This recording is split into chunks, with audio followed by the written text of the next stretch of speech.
இந்த எம்சிபினா என்னன்னு பார்த்தோம்னா பிபிபி இல்லடா அது ஒரு யூஎஸ்பி போர்ட் மாதிரின்னு சொல்லுவாங்க. ஒரு எக்ஸாம்பிளுக்கு வெயில் அதிகமாக அடிக்குது, ஃபேன் 5ல் வை அப்படின்னு சொல்றேன்னா, ஐயோ மாலா பேன 12ஆம் நம்பர்ல வை.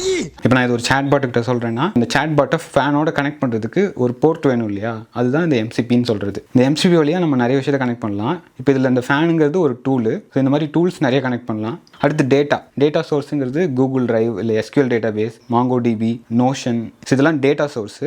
இந்த டேட்டா சோர்ஸை எம்சிபி வழியாக கனெக்ட் பண்ணிக்கலாம். ஸோ இதையும் தாண்டி இப்போ ஒரு ஏஜென்ட் மல்டி டாஸ்கிங் பண்ணுது அப்படின்னா, ஒரு டாஸ்க்குக்கும் நமக்கு ஒரு ப்ராம்ப்ட் இருக்கும். ஸோ இந்த மாதிரி ப்ராம்ப்ட் கலெக்ஷனை டெம்ப்ளேட்டாக நம்ம எம்சிபி வழியாக கனெக்ட் பண்ண முடியும். ஸோ எம்சிபியில் மொத்தம் 3 டைப் இருக்குது. ஒன்று எம்சிபி ஹோஸ்ட். இந்த ஹோஸ்ட்டுங்கிறது யார் எம்சிபி யூஸ் பண்ணுறாங்களோ அவங்க தான் ஹோஸ்ட். இப்போ இது ஏஜென்ட் யூஸ் பண்ணுச்சுன்னா இந்த ஏஜென்ட் ஆர் எல்எல்எம் தான் ஹோஸ்ட். நான் வருத்தமில்லா வாலிபர் சங்க தலைவர் கைப்புள்ள பேசுறேன். யார் பேசுறது? அடுத்து எம்சிபி சர்வர். இந்த எம்சிபி போர்ட் வழியாக யார் கனெக்ட் ஆகுறா? இப்போ இந்த ஃபேன் கனெக்ட் ஆச்சுன்னா ஃபேன் தான் எம்சிபி சர்வர். இப்போ ஸ்பாட்டிஃபை கனெக்ட் பண்ணணும்னா ஸ்பாட்டிஃபை தான் எம்சிபி சர்வர். இது ரெண்டையும் தாண்டி எம்சிபி கிளைண்ட்னு ஒன்று இருக்கும். இப்போ நான் ஃபேனை போடுன்னு சொல்கிறதுக்கு நான் எல்லா டைமும் சேட் பண்ணிகிட்டே இருக்க முடியாது இல்லையா, அதனால நான் ஒரு வாய்ஸ் அசிஸ்டண்ட்டை வைக்கிறேன் அப்படின்னா, அலெக்ஸா கிட்ட ஃபேனை போடு அப்படின்னு சொல்கிறேன்னா, காலங்காத்தால ஒரு ரூசு போயிட்டு வந்து சிக்கிட்டமே. இந்த வாய்ஸ் அசிஸ்டன்ட் ஆர் அலெக்ஸா தான் இந்த எம்சிபி கிளைண்ட். இந்த ஹோஸ்டையும் சர்வரையும் கனெக்ட் பண்ணுறதுக்கு ஹெல்ப் பண்ணும். ஸோ இந்த மாதிரி ஏஜென்ட்ஸை கனெக்ட் பண்ணுறதுக்கு விர்ச்சுவலாக ஒரு போர்ட் மாதிரி ஆக்ட் ஆகிறது தான் இந்த எம்சிபிங்கிறது.